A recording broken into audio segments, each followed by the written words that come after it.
Non ti lascerò in pace finché non muori è una delle frasi che una donna slovena si è sentita dire dall'ex marito, un imprenditore del veneziano di 57 anni a processo per atti persecutori. Si caratterizza per il fatto per il lignaggio, diciamo così, dell'autore di queste condotte, perché a volte si tende a pensare che questi comportamenti vengano messi in atto da persone di ceti sociali, culturali o professionali bassi, diciamo così, di scarso. Invece in questo caso stiamo parlando di un professionista anche abbastanza noto nel suo ambiente e di ceto sicuramente elevato, benestante.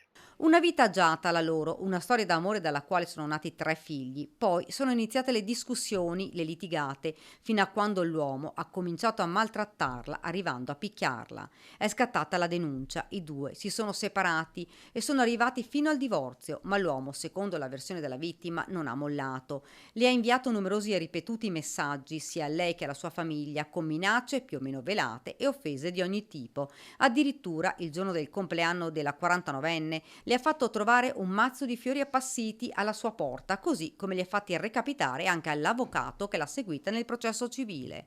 Ora l'uomo deve rispondere di stalking. In aula la testimonianza della donna, presente anche l'imputato difeso dall'avvocato Francesco Murgia.